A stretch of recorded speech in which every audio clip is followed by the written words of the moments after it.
బోనాల శుభాకాంక్షలు. ఈరోజు ఎంతో ప్రఖ్యాతిగాంచిన లాల్ దర్వాజా మహంకాళి అమ్మవారి ఈ బోనాల సందర్భంగా ఈరోజు సాంప్రదాయంగా వస్తున్న రివాజు ప్రకారం శిఖర పూజ చేయడానికి ఇక్కడికి వచ్చాను. అట్లాగే ధ్వజారోహణ చేయడం జరిగింది. ఆలయ కమిటీ సభ్యులు, ఇక్కడున్న లోకల్స్, మా అధికారులు, అట్లాగే ఇతర శాఖల అధికారులు అందరితో కలిసి ఈ పూజలో ఇంతటి గొప్ప కార్యక్రమంలో పాల్గొన్నందుకు నాకు చాలా సంతోషంగా ఉంది, అదృష్టంగా భావిస్తున్నాను.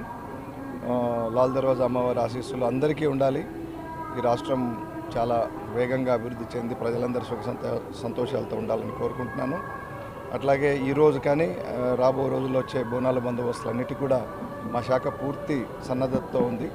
అన్ని ఏర్పాట్లు చేశాం మేము. దాదాపు 800 నుంచి 1000 మంది దాకా ఈ బందోబస్తుల్లో పాల్గొంటారు. 29th కూడా మనకు ఇక్కడ మీకు తెలుసు ఇక్కడ నుంచి జరిగే ప్రొసెషన్ ఏదైతే అంబారీ ప్రొసెషన్ ఉంటుందో దాంట్లో కూడా అందరం పూర్తి సన్నద్ధతో ఉన్నాము. ఇతర శాఖలతో కలిసి కోఆర్డినేట్ చేస్తూ ఇక్కడ భక్తులకు అన్ని సౌకర్యాలు కల్పించే విధంగా ఎటువంటి అసౌకర్యం లేకుండా చూస్తున్నాము. మరొకసారి అందరికీ బోనాలు శుభాకాంక్షలు. Thank you.